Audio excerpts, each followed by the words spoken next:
More than 5,000 elite Roman soldiers marched into enemy territory. They carried the most advanced weapons of their age. They were backed by the greatest empire on earth. And then they disappeared, not defeated in a famous battle, not recorded as returning home, not even buried where historians expected. It's as if an entire Roman legion simply vanished from history. For nearly 2,000 years, historians have argued over what really happened. Did they die in a forgotten massacre? Were they absorbed into another army?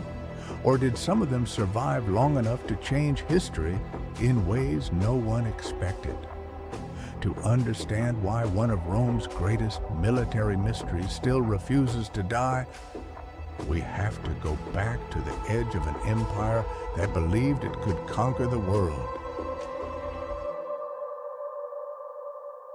By the 1st century AD, Rome seemed unstoppable. Its roads stretched across continents. Its armies defeated kingdoms that had stood for centuries. A Roman legion wasn't just a military unit, it was a machine. Around 5,000 to 6,000 disciplined soldiers, trained to move as one, build fortresses overnight, and crush almost any opponent. Where Roman legions marched, empires fell.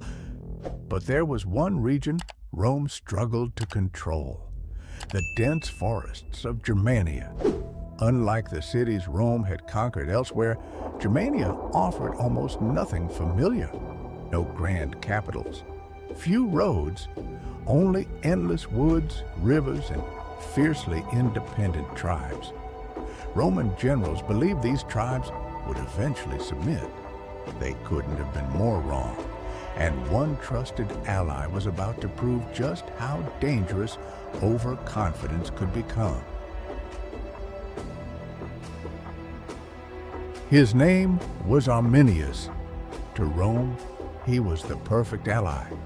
He had grown up under Roman influence. He served as an officer in the Roman army. He understood Roman tactics, discipline, and strategy better than almost anyone outside the empire. Roman governor Varus trusted him completely. That trust would become one of the greatest military mistakes in history. In AD 9, reports reached Varus that unrest had broken out among the local tribes. Arminius offered to guide the Roman army through unfamiliar forests. It sounded like a routine mission.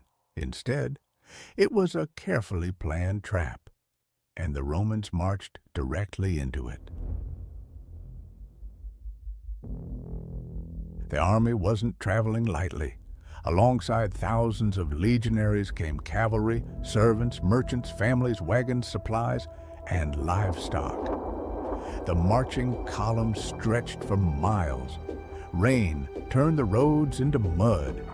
Heavy armor became exhausting. Dense trees broke the Roman formations into smaller groups. Visibility disappeared. Communications slowed. Then the attacks began. Small groups of Germanic warriors emerged from the trees. They struck quickly, then vanished back into the forest. The Romans tried to form battle lines, but there wasn't enough open ground. Every advantage that had made Rome nearly unbeatable was gone, and this nightmare was only beginning. For 3 relentless days, the attacks continued. The weather refused to improve. Exhausted soldiers struggled through mud, while arrows and spears flew from unseen enemies. Roman discipline kept many units fighting, but discipline couldn't stop panic. Supply wagons became obstacles. Horses bolted. Commands were lost beneath rain and screams. Eventually, survivors reached an earthen wall built by the Germanic tribes. It blocked their escape. There, the ambush became a slaughter. Governor Varus, realizing defeat was certain, took his own life rather than be captured. 3 entire Roman legions were destroyed, legions 17, 18, and 19. Rome had suffered defeats before, but never like this. Yet strangely, the greatest mystery wasn't the battle itself. It was what happened afterward. Everything you've heard so far is only half the story, because after the disaster, something unprecedented happened. Rome never reused the numbers 17, 18, or 19. Other destroyed legions were eventually replaced. These never were. It was as though the empire wanted to erase them from memory. Years later, the future emperor Germanicus returned to the battlefield. What he found shocked even hardened Roman veterans. Human bones still covered the forest floor. Skulls hung from trees. Abandoned weapons lay scattered where soldiers had made their final stand. The dead had remained where they fell for years. The survivors had long disappeared, but not every historian believes every soldier died there. And that's where the mystery becomes even stranger. Ancient Roman accounts describe overwhelming losses, but they do not explain what happened to every single soldier. Could small groups have escaped? Some almost certainly did. The real question is, where did they go?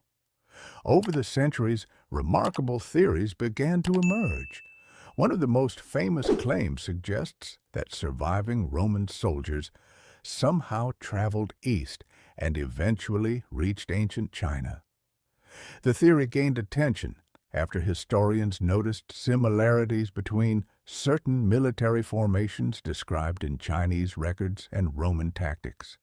It is a fascinating story, but there is no convincing archaeological or historical evidence proving that Roman legionaries actually settled there. Most professional historians remain skeptical. Another possibility is far more likely. Scattered survivors may have been captured, enslaved, or absorbed into local Germanic communities. Unfortunately, the evidence simply is not complete enough for us to know, and that is exactly what keeps this mystery alive. Rome refused to accept the humiliation. Several years later, Germanicus launched massive campaigns into Germania. His armies defeated tribal forces in multiple battles. He recovered 2 of the 3 lost legionary eagles.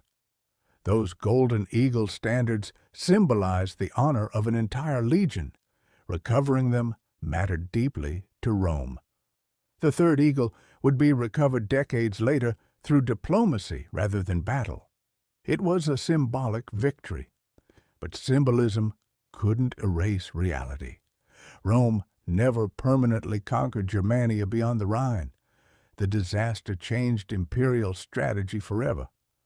Instead of endless expansion, Rome increasingly focused on defending its borders.